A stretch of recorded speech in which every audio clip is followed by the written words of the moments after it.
Hello everyone. There's something that I want to show you that I bought recently. I'm sure you already see it. It's right behind me here. See? See who it is? It's Maleficent. It's Maleficent.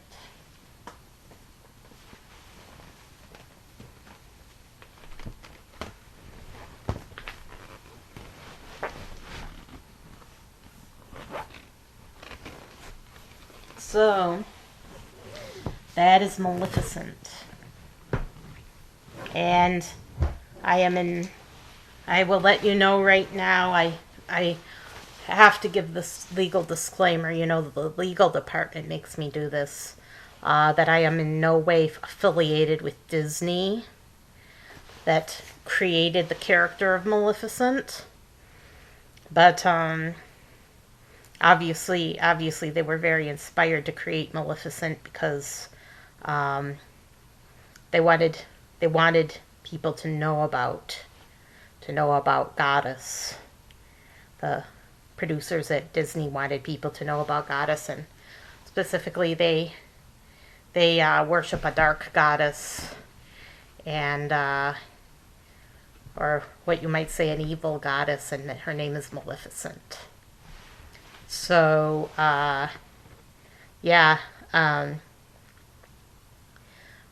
am I discussing Maleficent with you today? So I'm not affiliated with Disney at all, but why am I discussing Maleficent with you today, and what is the significance? Well, in light of the riots in Louisville over what happened to Breonna Taylor, which is a subject I'll get into in my next video, I would say that the anger hasn't stopped. The anger hasn't stopped. The rioting hasn't stopped. The evils that we now face haven't stopped. The blame game, blaming business owners for things that the cops do, hasn't stopped. Blaming the system or the establishment hasn't stopped. None of these things have stopped. So you have to ask yourself why. Why is there bad on all sides? Why are the cops doing bad things? Why are people blaming business owners when they should blame cops and also politicians and the laws that they make, thinking that they're all good? Why is there an organization now called the COVID-19 Exit Strategy? Now, first of all, when coronavirus first came out, it wasn't called COVID-19. It was called coronavirus. Then real quick they switched, decided to give it a name, and called it COVID-19. But before that, they were calling it coronavirus. So they're playing with our minds right there, where they're changing what they call something to suit themselves and making it official, and then we all have to obey and use the same language they do. That's how they condition people. It's operant conditioning, and they're conditioning people to obey and to use the same language that their leaders set for them. Why should leaders make our language for us? Why should big organizations, big health organizations and big governmental agencies rewrite our language and tell us what language we should use, what's appropriate, a word I absolutely hate because it's been so abused and misused. Tell us what's appropriate to say and what's inappropriate to say. And the coronavirus is inappropriate and COVID-19 is appropriate. And now there's a organization called the COVID-19 Exit Strategy. Are you kidding me? Are you kidding me? The COVID-19 Exit Strategy? You've got to be kidding me. I can't believe that. I don't believe that there's a COVID-19 exit strategy. How can you have an exit strategy for a virus? A virus! That's real life, folks. There is no exit strategy for a virus. For them to say things like this to us, to tell us, for the powers that be to tell us that we need an exit strategy for a virus. I mean, there was Susan G. Komen and run for a cure, and there never was any cure, because if there was a cure, then there'd stop being a Susan G. Komen and they wouldn't get any funds anymore, and they'd all be out of work and out of business. So what motive do they have to really cure breast cancer? But yeah, if there were an exit strategy for a virus, wouldn't we take it? I mean, really, the only exit strategy for a virus is to die of it, which is a ridiculous outcome. So, exit strategy for a virus. I don't know what to say. They're really messing with our minds now. They're really playing with us. They get a kick out of it. They get a thrill out of playing with our minds. Maybe they think it's all good. Maybe they think everything they do is all good. Maybe they think they're all good. But they're not. They're not all good. So why are they making laws for us and making rules? It's all about the power, baby. It gives them a power rush and a power trip to control people's minds, to control their language, control the way they speak, control the way we frame up conversations. So, who is the author of all of this evil? Who is the author of evil? Is it Satan? Like the church lady used to say, Satan? That was Saturday Night Live. Is it Satan? Is Satan the author of evil? Is he the universal supervillain, so we can have make life itself into a Marvel comic strip where there's all good and all evil and nobody ever even questions it? The good guys and the bad guys. A big drama, and the good guys are always good, but they have personal problems, and you can identify, and you just like these guys so much because they're just so perfect, because they're not real. And everybody likes them. Everybody likes a nice guy. Nobody likes somebody who's mean and nasty like themselves. Oh boy, nobody likes that. Nobody likes that. So, who came up with all these ideas? Well, it had to be the creator. No one else has the power to create these ideas except for creator. And wrote a quick excerpt. I could read it to you now. Debating with myself whether to read it because it's kind of long. It would take a long time to read. But I think I should read it to you. It's an excerpt from my book. I wrote it just today. I just wrote it today. And would like to read you this excerpt that I just wrote. It's pretty important to get this message out to the world. And I really don't know. I don't know if Maleficent's going to give me another day. I don't know, because something happened today. I almost died of a allergy attack because of something my mom said, which that sounds kind of odd, and you wouldn't believe that would happen, and that's the truth, or that's even possible, but it did happen. And the other thing that happened was that in addition to having this allergy attack, my mom almost started a fire, and she claims that the stove is defective, and that she turned the stove on and it went on to broil instead of bake, and it almost started a fire, and not good. I was so upset, and I knew I had to make my video after that, because I didn't know whether I was going to get a second chance. Just had so many close brushes with death. This brings the total of close brushes to death since July to about 5. About 5 brushes with death.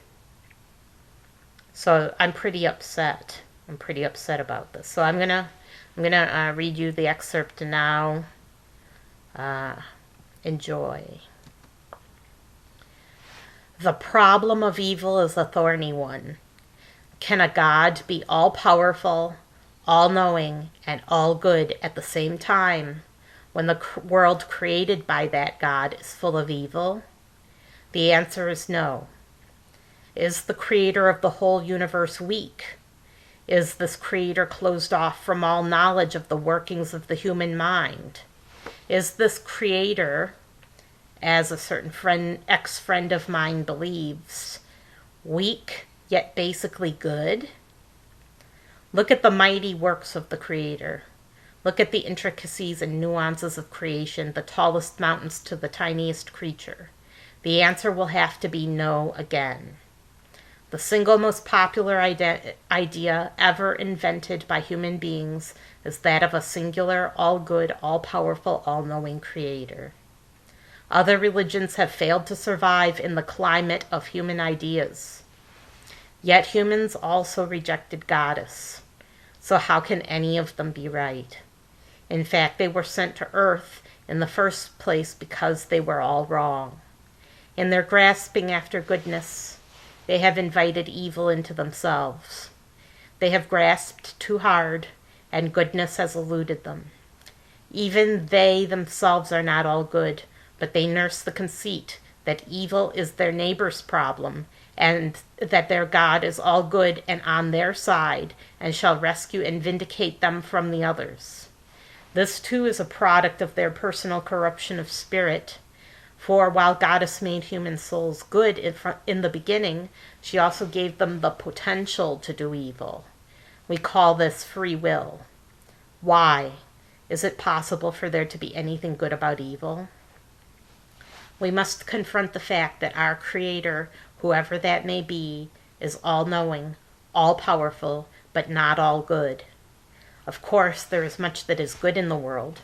We see good all around us. However, about 1/3 of what we see or hear is evil. Cheetahs kill gazelles to live. Humans must eat animal products without artificial supplementation.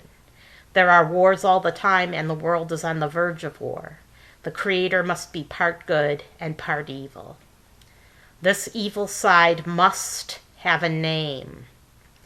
I decided to name her Maleficent Goddess. Maleficent is a word that means an evil or malicious deity. This Maleficent is very much a part of Goddess and cannot be divided from her. It is the part of Goddess that wishes us harm. I have had 3 near-fatal allergy attacks just recently. Amazon.com sent me some mildewy binders after I reported food allergies on their website. It took me 10 days to react, and when I did, it almost killed me. I got rid of the binders right away.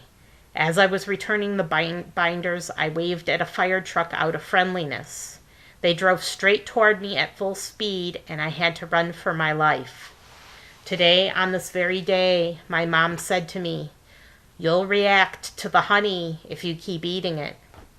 Goddess is trying to send you a message about not eating anything to excess.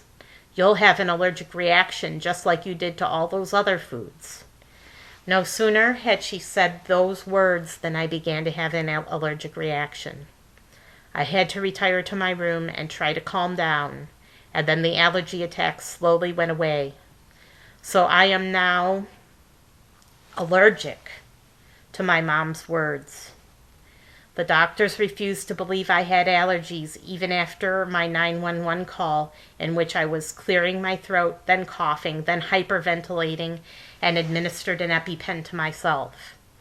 I have become allergic to so many foods as a result of going vegan and living a sterile life due to COVID-19 that I am at risk of becoming malnourished.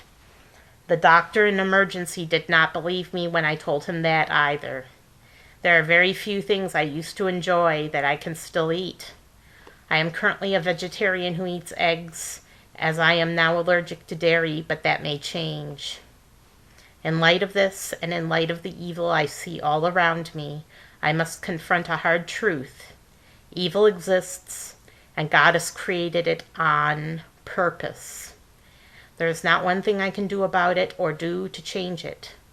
Even Confucius had to confront the fact toward the end of his life that heaven has a will of its own. In fact, there is not one thing we can do about the problem of evil. Only Goddess herself can end evil if she wills it. She does not will it.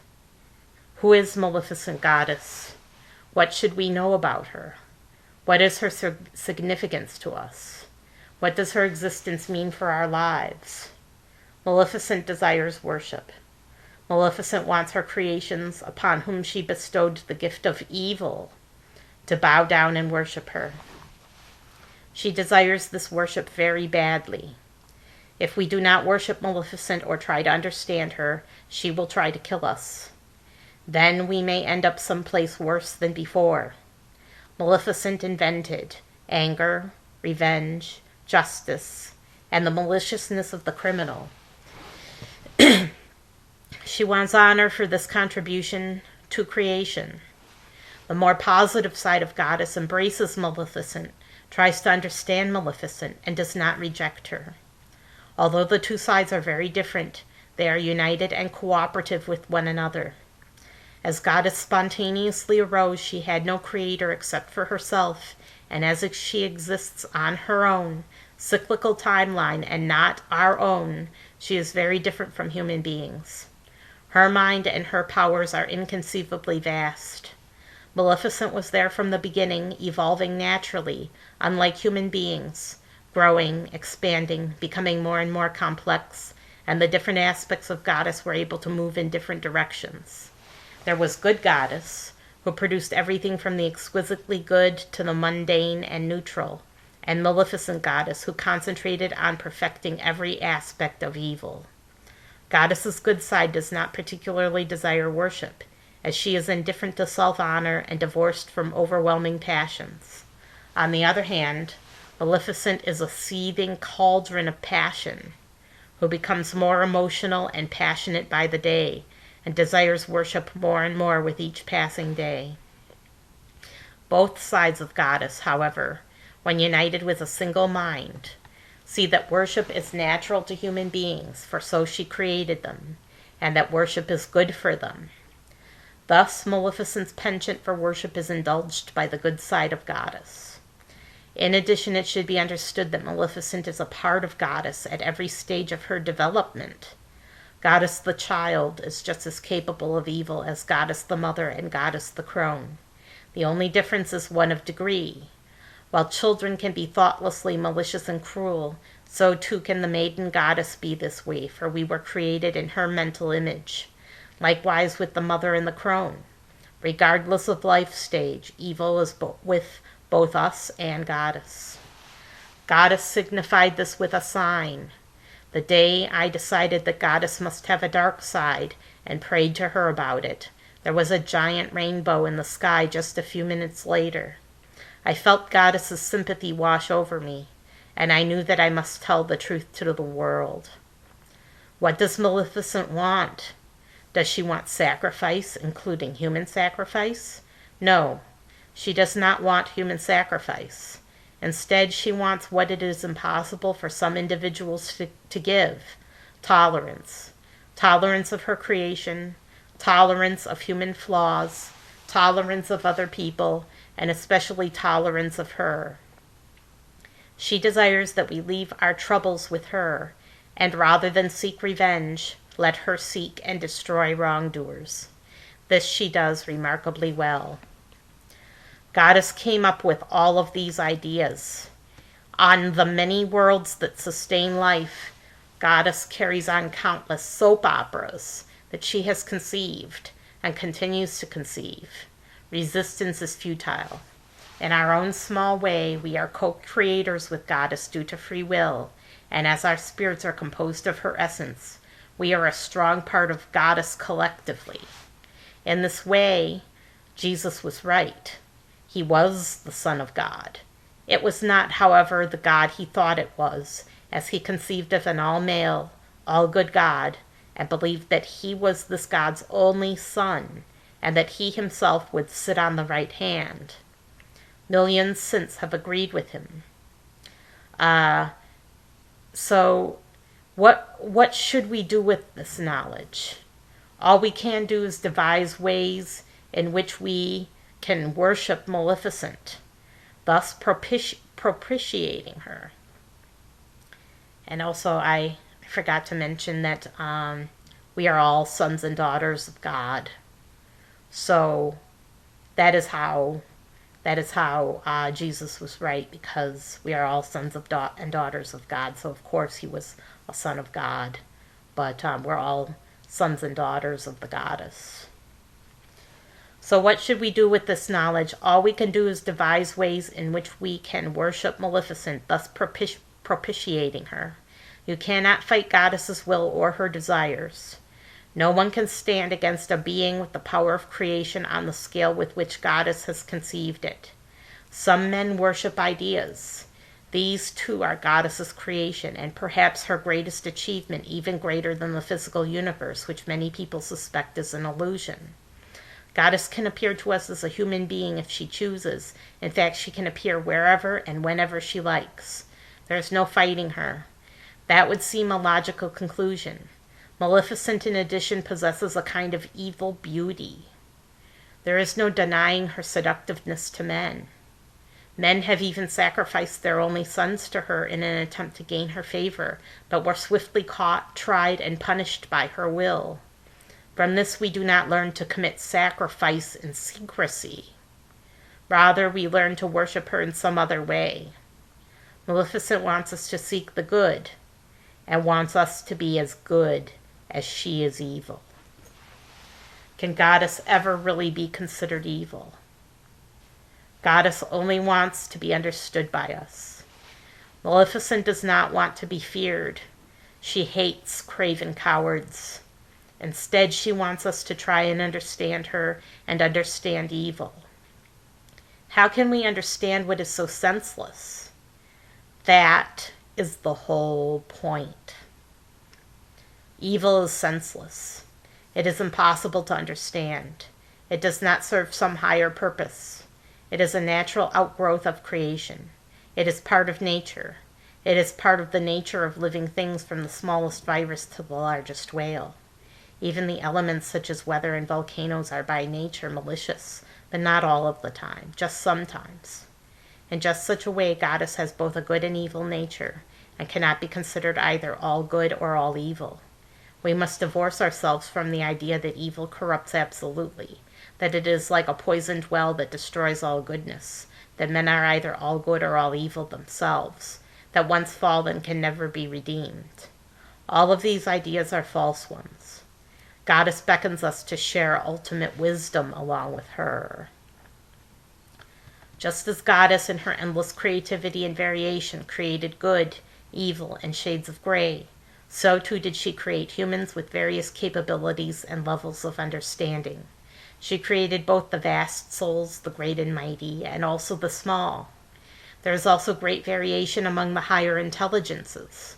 Some people will understand what is written here, and some will not, because Goddess created them with a limited capability for understanding.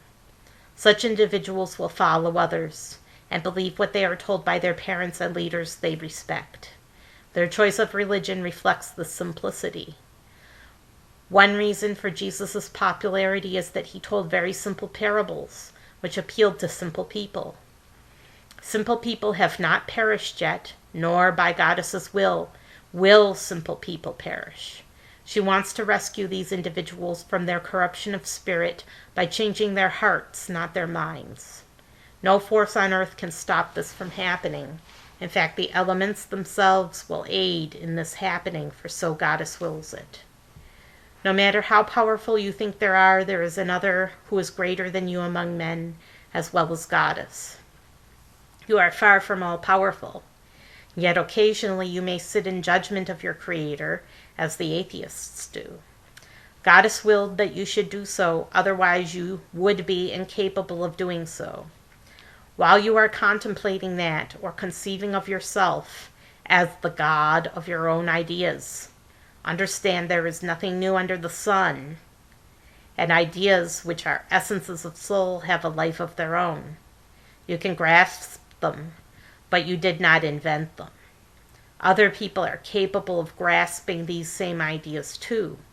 This is because they have a life of their own, the ideas do. The perfection of mathematics and symmetry, which we see throughout nature, is a reflection of living ideas conceived by an orderly mind. This is obviously the work of a creator. Therefore, all people should worship Goddess. It is imperative that they do so. Devise rituals for yourselves that do not involve the sacrifice of animals or people. You may offer her flowers, food of a vegetarian nature, including milk from cows raised humanely, eggs from chickens kept as pets, and honey from bees cared for carefully and well maintained. If you keep these ritual animals happy and well fed, and allow them to die naturally without killing them, then Goddess will accept these offerings from you. Remember not to forget or neglect Maleficent. She desires your worship more than anything. This is not to say all will go well with you. Maleficent Goddess is the lady of misrule, and once you are enlightened to her existence, she will make your life unpleasant in many ways until you have given her the proper amount of worship and respect which is her due. Making peace with Maleficent may be very hard for you, and you may start to blame her for all the bad things which happen in your life, which is true. When you feel this way, read these words of mine again. All she wants is for you to worship her and lay down your troubles. Try to be good, but not too good, and tolerate others and their faults and shortcomings while respecting natural laws she has laid forth. For example, becoming a vegan almost killed me, as I developed many new allergies as a result. This was because I did not respect Goddess's natural law. I tried too hard to be good, to perfect myself morally, but Goddess deplores the idea of perfection. She invented this idea, but not the reality of perfection, as one of her great evils. Goddess will make us morally good if we ask her to, but then we must die. For this planet is for the morally corrupt, those who have been corrupted in spirit. These spirits have been separated from Goddess for a long, long time, and they despise even the idea of a goddess. Even if they knew her, they would instantly hate her, for they are intolerant of all that is female. That is why suffering continues, because people do not worship Goddess, let alone make peace with her. This is because they are corrupt in spirit, and also surrounded by corrupt females, which become the other to men. The other. And are their only role models of femininity. By comparison, Goddess would absolutely blow them away, and a vision of her would overwhelm them to the point that they become mute. All the knowledge in books, which humans do not have enough time to read, is but a drop in the bucket compared to Goddess's knowledge and level of understanding. This may sound trite, but it is so true. There are many ideas out there, still waiting to be discovered, perhaps on other planets. We do not know all. There may even be other universes created by our same Goddess, as if one that is so vast wasn't enough. This is only the beginning. Humans and technology are quickly eroding Earth, but there are other Earths that the many souls can retire to. Remember, all that is required is reconciliation with Goddess, which can happen in a single life. There are many places we can go from here. However, humans will be punished for soiling their nest and wrecking their natural home. Goddess never punishes forever, but our punishment will make more sense than being burned forever, which is more cutting, because it will make sense to us, at least once we die and all knowledge of past lives is revealed. For that matter, why are humans forgetful of prior lives? It seems cruel. It is because only by stilling the thoughts of the mind can the soul slowly recover its clarity and purity, and by this means corruption of spirit can be overcome. We must bow to Goddess's wisdom in this matter. What Hindus and Buddhists do by way of meditation and the ritual dance of the native shaman dampens the mind and expands the spirit.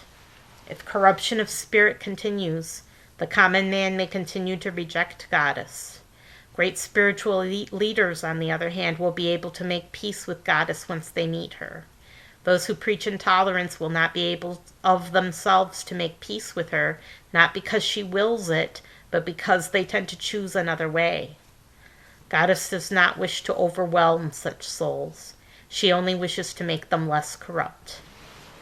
Worship Goddess, all of you. Do not forget Maleficent. You may conceive of her as an angry crone, if you like, or perhaps a mother of stunning beauty, beautiful yet evil. She does not desire that I, or any other one of her children, turn our faces away from evil any longer, or blind ourselves to her stunning beauty and vengefulness. We must accept. She is angry that we ignored her suggestions and warnings and allowed ourselves to become corrupted. She is trying to maintain a paradise for many, many spirits. It may well be Maleficent's will that all of them should be corrupted at least once. If that is the case, then she will accept us into paradise unaltered, that we may unwittingly corrupt others. If that is not Maleficent's wish, then she will insist that we submit to being purified before we enter paradise. Whatever Maleficent's decision, remember that we cannot fight it. We must live this life first in the company of other miserable, corrupted souls until our lives are extinguished, and then we may hope for a better existence hereafter. So that's it. Just a small excerpt out of a rather large book. I'll let you guys read it someday. Sorry that I haven't published it. Hope my mom publishes it, but no guarantees in life, right? Like maybe she won't feel like publishing it, or maybe she'll be too scared to publish it, or maybe just neglect to do it, just like she neglects so many other things she's not forced to do, and just does what interests her most. But I don't know how much longer I have left. I don't know if my days are numbered.